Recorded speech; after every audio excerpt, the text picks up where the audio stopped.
지난 1년을 회고해 보면은 많은 분들이 긴 터널을 지나왔다, 이런 감상을 느끼실 겁니다. 그리고 지난 1년 동안에 생긴 두 가지 큰 일, 아까 우리 원주 스님께서도 말씀하셨고 김문수 지사께서도 말씀하셨지만은 이상원 장님께서도 말씀하셨지만은 정치작전권 이관의 무기한 연기, 그리고 통진당 해산, 이 두 가지 일을 보면서 저는 이런 감상을 느낍니다. 전에 이 서해 유성룡 선생이 쓴 징비록을 보면은 매 페이지마다 나라 돌아가는 일에 대해서 간단한 말씀이 나옵니다. 오늘은 견뎠는데 인간의 힘으로 견딘 게 아니다, 하늘의 힘으로 견딘 것이다 하는 게 거의 매 페이지마다 나타나죠. 저는 작년에 이 두 가지 사건, 전자권 문제 해결되고 통진당 문제 해결되는 걸 보면서 대한민국은 아직도 하나님의 보호가 있는 나라다, 이런 느낌을 느꼈습니다. 대한민국 자유국가의 마지막 기원이 하나님이 보호하신 우리나라 만세 아닙니까? 그런 참 천조가 있는 나라다 하는 걸 느꼈어요. 그래서 새삼스럽게 사실은 앞으로 일에 대해서 희망을 갖게 됐다고 생각합니다. 그런데 희망을 갖는다는 것이 아무리 하늘에 도움이 있다 하더라도 공짜로 되는 일은 아니죠.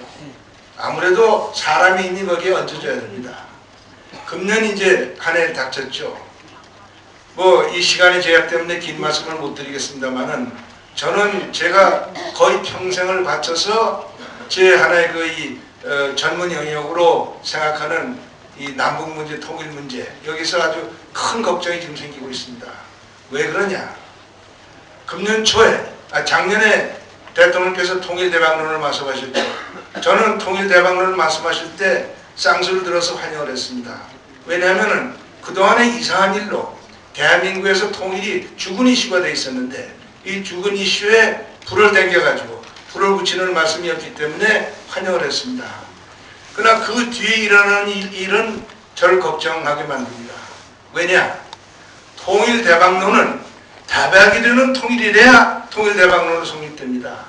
그런데 지금 그 뒤에 우리나라에서 지금 이루어지고 있는 담론의 내용을 보면은 어떻게 봐도 대박으로 가는 통일이 아닙니다.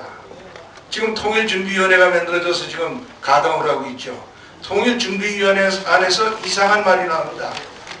평화통일을 목적으로 해서 가겠다, 이런 얘기가 나옵니다. 이것은 무슨 망발입니까? 대한민국 헌법 4조를 보면은 대한민국은 통일을 지향하며 자유민주주의 기본질서에 입각한 평화통일 정책을 수립하여 추진한다, 이렇게 되어 있어요. 통일의 내용은 자유민주주의 기본질서입니다. 평화통일은 방법이에요. 목적이 될 수가 없어요. 그런데 지금 이 정부 안에서 통일 문제를 다루는 분들을 얘기하는 거 들어보면은 평화통일이 목적으로 한치가 되어 있어요. 평화적인 통일이면 어떤 통일도 괜찮으냐, 이런 얘기를 우리가 안 할 수가 없는 것이죠. 그런데 연초에 김정은이가 한마디 하고 나왔죠. 우리한테 시비를 걸었습니다. 제도 통일은 하지 말아라 말이죠. 제도 통일은 안 된다고 그랬습니다.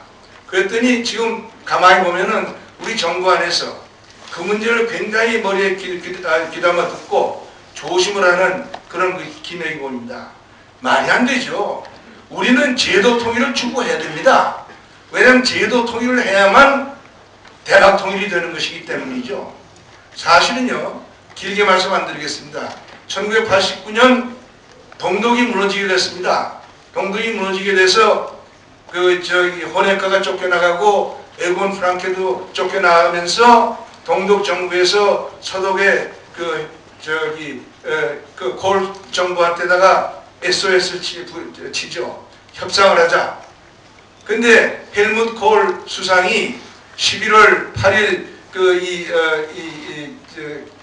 베를린 장벽이 무너지고 나서 11월 28일 날 유럽과 독일의 분열을 극복하는 10개 항목 방안이라는 것을 내놓습니다. 내용은 우리 1989년에 나왔던 민족공동체 통일방안과 비슷한 내용이에요. 그러나 그걸 내놓으면서 콜 수상이 조건을 답니다. 그러나 이거를 내놓지만은 전제 조건이 있다. 뭐냐? 동독이 민주화를 먼저 해야 된다. 동독이 민주화를 하기 전에는 양국 간의 협상은 없다. 이런 카드를 던집니다.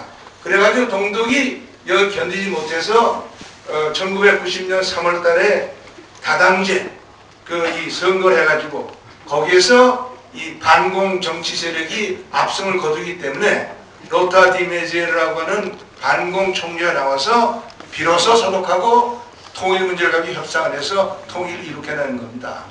저는요, 지금 우리 박근혜 대통령께서 또 박근혜 대통령 정부가 얘기를 해야 된다고 생각합니다. 김정은에 대해서, 북한에 대해서 먼저 민주화를 해라. 그래야만 통일 문제를 가지고 우리가 얘기할 수 있다. 이걸 해야 된다고 생각합니다.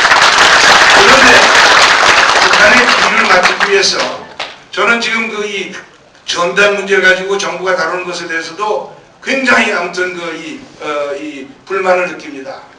전단 문제 그렇습니다. 전단 문제가 거론이 되면은 우리가 정부가 북한에 대해서 얘기를 하게 됩니다. 전단은 북한의 동포들이 보기 때문에 가는 것이다 말이죠.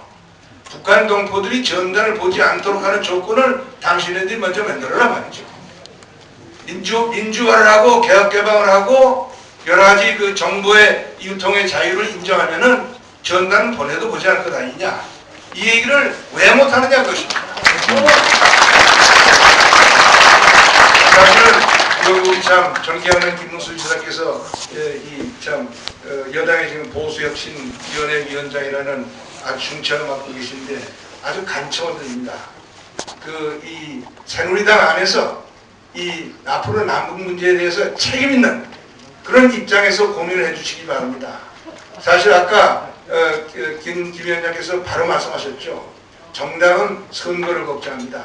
그러다 보니까 선거 때문에 사실은 지금 새누리당의 이 의원들의 구성을 보면 서양면에서 보면은 새정치연합과 뭐가 다릅니까?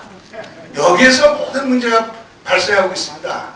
그래서 지금 그야말로 이 한반도 정세가 변화하고 있죠. 아까 이장원께서 많이 걱정하셨지만은 저는 북한이 핵무기를 개발하는 내용에 대해서도 정부나 이 국방부에서 얘기하는 내용에 대해서 좀 믿었지 못한 부분이 있습니다만은 북한이 핵무기를 설사 개발한다고 해도 절대로 쓰지 못할 것이라는 확신을 가지고 있습니다. 또 북한이 핵무기를 저렇게 미친듯이 개발하는 것은 그만큼 북한의 체제가 말기 정상을 보여주는 것이라고 생각합니다. 그렇죠. 사실은 한반도 정세는 이제 종막에 도달했습니다. 북한이 사실은 얼마 더 못 버틸 겁니다. 거기에 대해서 우리가 준비를 해야 됩니다. 준비라는 게 무슨 돈 쓸 준비라는 게 아닙니다. 북한에서 일이 벌어졌을 때 우리가 거기에 대해서 충분히 대비가 있어가지고 정신적인 대비가 필요한데 그 정신적인 대비는 아까도 월 교수님께서 말씀 있었지만은 우리가 국민적 차원에서 하나파는 그런 어떤 역사가 일어나야 됩니다. 그래서 금년에는 그런 문제에 대해서 우리가 이 시민단체에서 또 수고를 하는 그런 한 해가 돼야 된다고 생각하고 그런 방면으로 함께 노력을 합쳐서 같이 일을 해 나가시기를 간절히 바라면서 제 말씀을 드리겠습니다.